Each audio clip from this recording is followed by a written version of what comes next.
Hello guys, Manoj exam study channel में आप लोगों का स्वागत है। आज हम पढ़ेंगे रासायनिक सूत्रों को बनाना।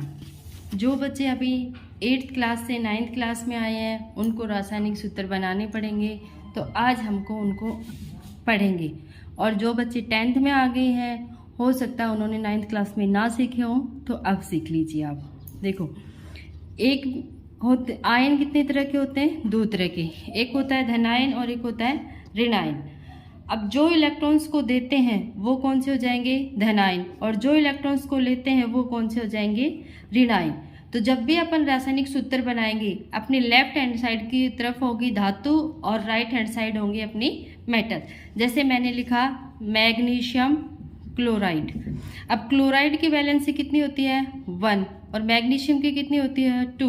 तो ये वैलेंसी अपन इनके नीचे लिख लेंगे। तो इधर वाली अपनी क्या हुई? धातु, और ये क्या हो गई? अधातु। कहने का मीन्स क्या है? धातु और अधातु से मिलके अपने रासायनिक सूत्र बनाए जाते हैं। ये आगे अपन सीखेंगे कि रासायनिक सूत्र बनाए कैसे जाते हैं। फिलहाल आप ये देखो कि लेफ्ट हैंड की साइड आपको क्या लिखनी है? धातु, और राइट हैंड की साइड आपको क्या लिखनी है? अधातु। जो भी जितनी भी धातुएं होती हैं उनके ऊपर कौन सा साइन होगा? धनायन का। और जितनी भी अधातुएं हैं उनके ऊपर साइन कौन सा होगा? ऋणायन का। देखो, जितनी भी धातु हैं उन पर धन का साइन होगा, और जितनी भी गैसेज हैं या जितनी भी अधातु होती हैं, ये लिखो आप, जितनी भी अधातु उन पर कौन सा साइन होगा? ऋणायन का। फिर होती है अपनी संयोजकता। एक आप लोगों को ये पता होना चाहिए कि संयोजकता क्या होती है। तत्वों के परमाणुओं के परस्पर संयोजन करने की क्षमता क्या कहलाती है? संयोजकता। जैसे अपन ने अभी अभी क्या पढ़ा था? मैग्नीशियम और क्लोराइड। तो इनके जो परमाणु हैं, तो मैग्नीशियम के 2 परमाणु और क्लोरीन का 1 इलेक्ट्रॉन्स आपस में ये क्या कर रहे हैं? संयोजन। तो यही अपने पास क्या कहलाएगी? संयोजकता। दूसरा क्या होता है? किसी भी परमाणु के बाह्यतम कोश में पाए जाने वाले इलेक्ट्रॉन्स की संख्या क्या कहलाती है? संयोजकता। आप देखो, दोनों ही जो परिभाषाएं हैं वो किसकी हैं? संयोजकता की। भाई, जितने भी तत्व होते हैं उनके परमाणुओं का परस्पर संयोजन भी क्या कहलाता है? संयोजकता। या किसी भी परमाणु के बाह्यतम कोश पढ़े होंगे आपने, कितने कोश होते हैं? KLMN। इन कोश को अपन डिनोट किससे करते हैं? फर्स्ट वाले कोश को K से, सेकंड वाले को L से, थर्ड वाले को M से, फोर्थ वाले को N से। इस तरह से अपने कोश बनाए जाते हैं। तो ये क्या कहना है कि किसी भी परमाणु के बाह्यतम कोश में पाए जाने वाले इलेक्ट्रॉन्स की संख्या क्या कहलाती है? संयोजकता। मान लो अपने पास तत्व है हाइड्रोजन। हाइड्रोजन तत्व अपन क्या बोलते हैं? आवारा तत्व। क्यों? क्योंकि इसको आवर्त सारणी में कोई भी स्थान नहीं मिला, इसलिए इसको आवारा तत्व भी कहा जाता है। इसी तरह अपन ने सेकंड कौन सा आ गया अपना? हीलियम। तो हीलियम के अंदर कितने इलेक्ट्रॉन्स और प्रोटॉन्स होते हैं? 2। मतलब इसके जो परमाणु क्रमांक होता है वो कितना होता है? 2। तो इसके फर्स्ट वाले कोश में कितने इलेक्ट्रॉन्स भरे जाएंगे? 2। इसलिए इसकी संयोजकता क्या हो जाएगी? 0, क्योंकि इसका कोश क्या है? भरा हुआ। तो इलेक्ट्रॉन्स के बाह्यतम कोश में जितने भी इलेक्ट्रॉन्स की संख्या होती है वो उसकी क्या कहलाती है? संयोजकता। फिर अपने अब एक ऊपर क्या पढ़ के आए हैं? आयन। आयन क्या होते हैं? या तो ऋणायन होंगे या फिर वो धनायन होंगे। जो इलेक्ट्रॉन्स को देते हैं वो धनायन कहलाते हैं, और जो इलेक्ट्रॉन्स को लेते हैं वो ऋणायन कहलाते हैं। देखो, जो लोग पॉजिटिव होते हैं वो क्या करते हैं? देते हैं। उसी तरह धातुएं होती हैं वो इलेक्ट्रॉन्स को देती हैं, तो उनके ऊपर साइन कौन सा आ जाएगा? धनायन का। और जितनी भी अधातुएं होती है वो इलेक्ट्रॉन्स को लेती हैं, तो उनके ऊपर साइन कौन सा आ जाएगा? नेगेटिव का। उनको अपन देखो, पॉजिटिव को +V से डिनोट करेंगे और नेगेटिव को -V से लिखेंगे। ये होता है पॉजिटिव का साइन मीन्स धनायन का, और ये होता है ऋणायन का। फिर देखो आयन। आयन, जितने भी आयन हैं मैंने लिखे हैं लगभग, आप इनको याद कर लेना। इसी से अपन क्या बनाएंगे आगे? रासायनिक सूत्र।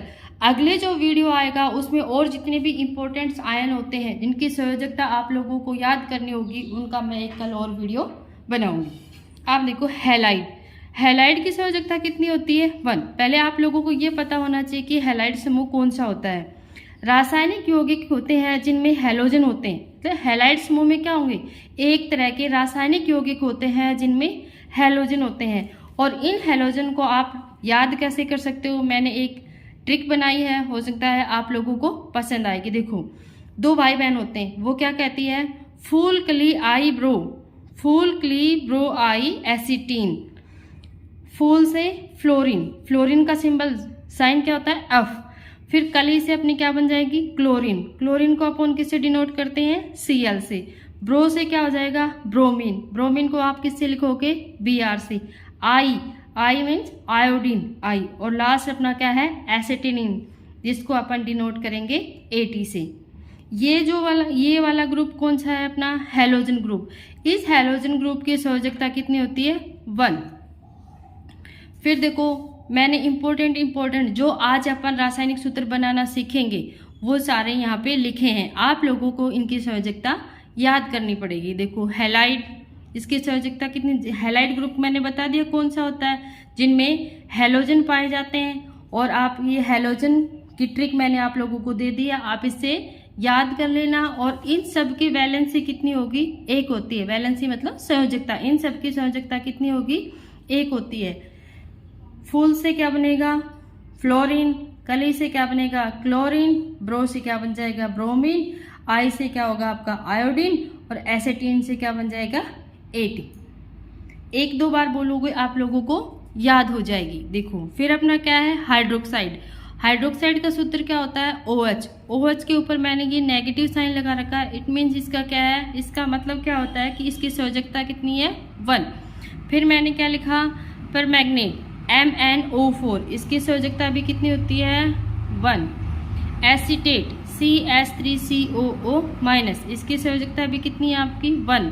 फिर carbonate, phosphate, cyanide, oxide, nitrate, इधर क्या लिखे मैंने इसके सूत्र, और ये मैंने क्या लिखी है इनकी संयोजकता। तो आप लोग इनकी संयोजकता याद कर लेना। अब देखो, इनके रासायनिक सूत्र अपन कैसे बनाएंगे।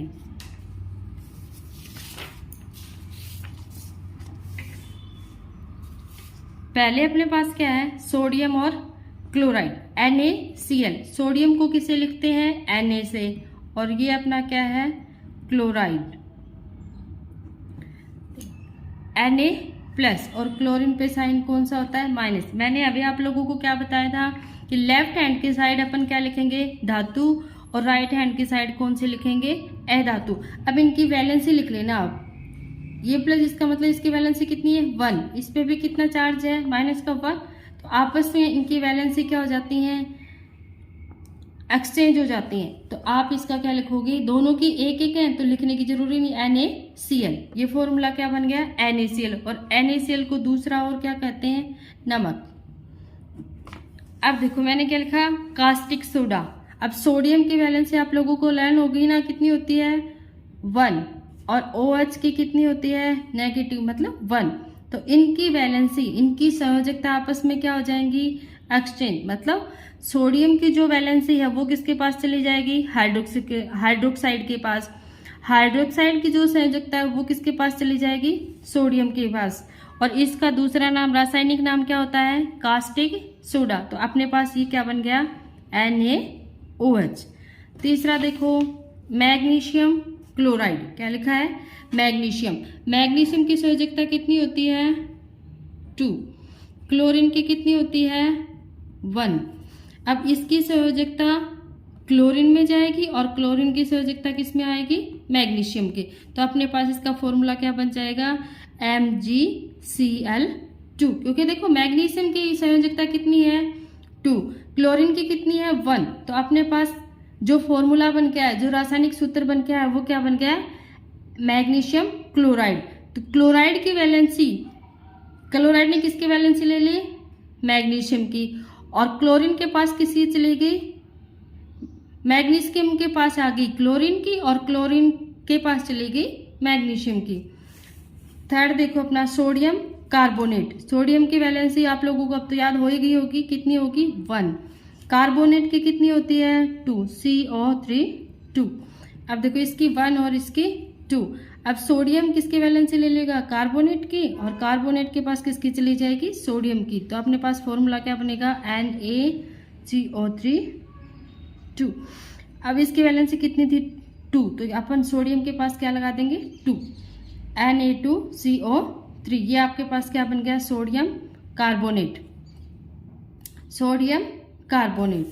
थर्ड मैंने क्या लिखा है सोडियम सल्फेट NaSO4 2। ये पीछे मैंने वैलेंसी आप लोगों को लिखवा दी, आप लोग उनको याद कर लेना कि सोडियम की वैलेंसी कितनी होती है, सल्फेट की कितनी होती है। इसकी कितनी हो जाएगी 1 और इसकी कितनी हो जाएगी 2। वही इसकी संयोजकता किस में जाएगी सल्फेट में और इसकी किस में जाएगी सोडियम में। तो आप क्या लिख दो कि फॉर्मूला आपके पास क्या बन गया Na, इसकी संयोजकता कितनी है 2 और SO4। फिर अपन ने क्या लिखा कैल्शियम सल्फेट। कैल्शियम का सिंबल क्या होता है Ca, सल्फेट क्या होता है वही SO4 2-। कैल्शियम की संयोजकता भी कितनी होती है 2 और सल्फेट की भी कितनी होती है 2। तो आपस में इनकी संयोजकता क्या होगी एक्सचेंज। तो आपके पास बन के क्या आ गया CaSO4। ये 10th क्लास वाले बच्चे भी इसको ध्यान से देखें, क्योंकि जो फर्स्ट चैप्टर है अपना रासायनिक अभिक्रियाओं को संतुलित करना, उसमें आप लोगों को अगर ये रासायनिक सूत्र बनाने आते हैं तो आप उनको आसानी से संतुलित कर लोगे। और अगर आप लोगों को रासायनिक सूत्र ही नहीं बनाने आएंगे तो आप लोग अभिक्रियाओं को संतुलित नहीं कर पाओगे। एक देखो आप लोगों को ये डाउट रहेगा कि फेरिक क्या होता है और फेरस क्या होता है। दोनों ही किसके हैं आयरन, आयरन आप क्या बोल सकते हैं उसको आयरन, जिसको अपन डिनोट किससे करते हैं Fe से, फेरस से। तो जिसके ऊपर देखो फेरिक, इसकी जो संयोजकता होगी वो कितनी होगी 3 और फेरस की संयोजकता कितनी होती है 2। कभी कभी आपके पास लिखा आएगा फेरस ऑक्साइड और कभी लिखा आएगा फेरिक ऑक्साइड। अगर फेरिक ऑक्साइड आएगा तो उसकी संयोजकता आप लोगों को कितनी लिखनी है 3। अगर फेरस ऑक्साइड आता है तो उसकी संयोजकता आप कितनी लिखोगे 2।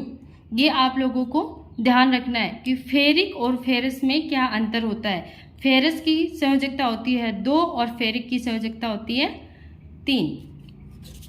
अब देखो और बहुत सारे फॉर्मूले हैं अपन, और अभी ये वीडियो देखने के बाद आप लोग अपने अपने नोटबुक उठाना और उसमें कुछ फॉर्मूले बना के देखना, आप लोगों को आसानी से ये फॉर्मूले बन जाएंगे। अब देखो आयरन क्लोराइड, अभी मैंने बताया था ना फेरस की वैलेंसी कितनी होगी 2 और फेरिक की वैलेंसी कितनी होगी 3। तो ये क्या है फेरस क्लोराइड, इसकी वैलेंसी कितनी 2 और इसकी कितनी होती है 1। तो इसकी संयोजकता इसमें जाएगी और इसकी इसमें। तो ये क्या बनेगा आपके पास FeCl2। कैल्शियम सल्फेट, कैल्शियम का सिंबल क्या होता है Ca, सल्फेट का क्या होता है SO4 2-। तो कैल्शियम की वैलेंसी भी कितनी होती है 2 और सल्फेट की वैलेंसी भी कितनी होती है 2। तो इसका फॉर्मूला क्या बन जाएगा आपके पास CaSO4 कैल्शियम सल्फेट। फिर अपने पास क्या है कैल्शियम क्लोराइड, कैल्शियम की वैलेंसी कितनी होगी 2 और क्लोराइड की वैलेंसी कितनी होती है 1। इनकी वैलेंसी आप नीचे लिख लिया करो 2 और 1। इन दोनों को आप एक्सचेंज करोगे तो क्या बन जाएगा CaCl2। क्योंकि आप लोगों को ये पता होना चाहिए कैल्शियम की वैलेंसी क्लोरीन के साथ जाएगी और क्लोरीन की वैलेंसी कैल्शियम के साथ जाएगी। तो अपने पास फॉर्मूला बन के क्या आता है CaCl2। फिर अपने पास क्या है मैग्नीशियम सल्फेट, मैग्नीशियम क्या होता है Mg। ये आप लोगों को इनकी सिंबल भी याद कर लेना मैग्नीशियम सल्फेट SO4। मैग्नीशियम की वैलेंसी भी कितनी होती है 2 और सल्फेट की भी कितनी होती है 2। आप लोग हमेशा ये ध्यान रखोगे कि मैग्नीशियम मतलब जितनी भी धातुएं होती हैं वो लेफ्ट साइड लिखोगे और जितनी भी अधातुएं होती है वो क्या लिखनी है आपको राइट हैंड की तरफ लिखनी है। इसकी वैलेंसी भी 2 और इसकी वैलेंसी भी 2, इसकी इसके साथ जाएगी और इसकी इसके साथ जाएगी। तो ये प्लस का साइन होता है, ये ना माइनस का। याद करने के लिए आप ये रख लो कि प्लस और माइनस को जब आप कट करते हो तो क्या आ जाता है 0। तो अपने पास इनकी वैलेंसी लिखने की जरूरत नहीं है, आप क्या लिख दोगे सीधा ही मैग्नीशियम सल्फेट। फिर आपके पास क्या है बेरियम क्लोराइड Ba, क्लोराइड क्या होता है Cl। बेरियम की वैलेंसी कितनी होती है 2+ और क्लोरीन की कितनी होती है -1। अब इसकी वैलेंसी आप इसके नीचे लिखो, इसकी वैलेंसी इसके नीचे लिखो, इन दोनों को आपस में एक्सचेंज कर दो अपने पास। अब इसका फॉर्मूला क्या बन के आएगा BaCl2 बेरियम क्लोराइड। फिर अपने पास आता है सिल्वर नाइट्रेट। सिल्वर की वैलेंसी कितनी होती है 1 और नाइट्रेट की वैलेंसी भी कितनी होती है 1। इसके नीचे आप 1 लिखो और इसके नीचे भी 1 लिखो। इस पे नेगेटिव साइन होता है, इस पे पॉजिटिव, क्योंकि सिल्वर क्या है धातु और नाइट्रेट क्या है अधातु। तो ये ध्यान में रखना है आप लोगों को कि जितनी भी धातुएं होती है उनके ऊपर धनायन का साइन होता है और जितनी भी अधातुएं होती है उनके ऊपर ऋणायन का साइन होता है। तो हम इसका फॉर्मूला क्या बना देंगे सीधा ही सिल्वर नाइट्रेट। लास्ट वन देखो अपना क्या बनेगा हाइड्रोक्लोराइड HCl। इस पे पॉजिटिव साइन होता है और इस पे नेगेटिव साइन होता है। इसकी संयोजकता कितनी होगी +1 और इसकी संयोजकता कितनी होती है -1। तो आप सीधा क्या लिख दोगे हाइड्रोजन क्लोराइड। इस तरह से मैं उम्मीद करती हूँ आप लोगों को ये फॉर्मूले बनाने आए होंगे और कल जितनी भी और संयोजकता लर्न करनी या जितने भी और तत्व हैं जो इम्पोर्टेंट है जिनकी संयोजकता आप लोगों के काम आएंगी उनका मैं एक वीडियो और लेके आऊँगी। आप ये नई नई ट्रिक्स देखने के लिए इस चैनल को सब्सक्राइब करें। अगर अच्छा लगे तो कमेंट्स और लाइक ज़रूर करें। आप लोगों का बहुत बहुत धन्यवाद। Thank you so much.